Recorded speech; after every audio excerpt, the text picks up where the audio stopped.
वंचितच्या पाठिंब्याच्या मोबदल्यामध्ये आंबेडकरांना पाठिंबा देण्याची शक्यता आहे। आंबेडकरांना अकोल्यातून पाठिंबा देण्याचा काँग्रेसचा विचार असल्याची माहिती समोर आली आहे। तर काँग्रेसच्या पाठिंब्याने महाविकास आघाडीमध्ये वादळ देखील निर्माण होण्याची शक्यता आहे।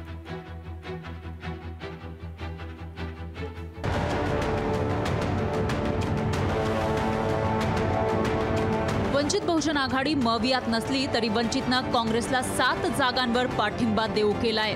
काँग्रेसनंही वंचितच्या या देऊ केलेल्या पाठिंब्याच्या मोबदल्यात प्रकाश आंबेडकरांना रिटर्न गिफ्ट देण्याचा निर्णय घेतलाय। प्रदेश काँग्रेसनं अकोल्यात प्रकाश आंबेडकरांना पाठिंबा देण्याचा विचार केलाय।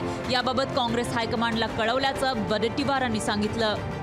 प्रकाश आंबेडकर साहेब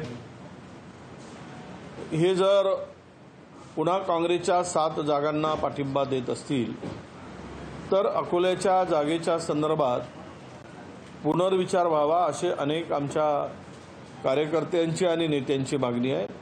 ते आम्ही हायकमांडला कळवलं आहे, त्यावर ते निर्णय घेतील अशी अपेक्षा आहे। प्रकाश आंबेडकरांना पाठिंबा देणं हा काँग्रेसचा अंतर्गत प्रश्न असल्याचं सांगत ही बाब मवियाची नसल्याचं संजय राऊतांनी सांगितलंय। अकोल्याच्या जागेवर प्रकाश आंबेडकरांना काँग्रेसनं समर्थन देण्याची तयारी दर्शवली आहे। प्रकाश आंबेडकरांनी काँग्रेसला 7 जागांवर समर्थन देण्याचं ठरवलं।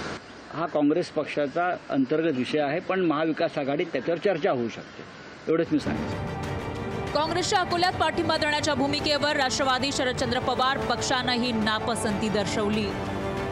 महाविकास आघाडीत बिघाडी होणार नाही, पण अनेकांचे प्रयत्न ही बिघाडी व्हावी म्हणून बऱ्याच जणांनी प्रयत्न गेल्या काही दिवसात केलेले आहेत, पण ती बिघाडी आम्ही होऊन देणार। प्रकाश आंबेडकरांकडे कुठलंही समर्थन मागितलं नसल्याचं काँग्रेस प्रदेशाध्यक्ष नाना पटोलेंनी स्पष्ट केलंय। महाविकास आघाडीमध्ये आम्हाला पाठिंबा आणि दुसऱ्यांना पाठिंबा नाही असं नाही चालत, द्यायचं तर सगळ्यांनाच पाठिंबा द्यावा लागेल। त्याच्यामुळे मी मुद्दाहून आज त्यांच्याबद्दलचं काही वक्तव्य या ठिकाणी करायला मी करणार आहे, पण योग्य वेळेस सगळ्या भूमिका आम्ही मांडू। प्रकाश आंबेडकरांनी देऊ केलेला पाठिंबा आणि काँग्रेसनंही पाठिंबा देण्याचा केलेला विचार हा सगळा माइंड गेम आहे। राजकारणातल्या या माइंड गेम मध्ये कोण कोणाच्या जाळ्यात अडकणार हे पाहावं लागणार आहे। ज्ञानेश्वर पवारसह ब्युरो रिपोर्ट, लोकशाही मराठी। लोकशाही मराठी ऐका, पहा, जागरूक रहा।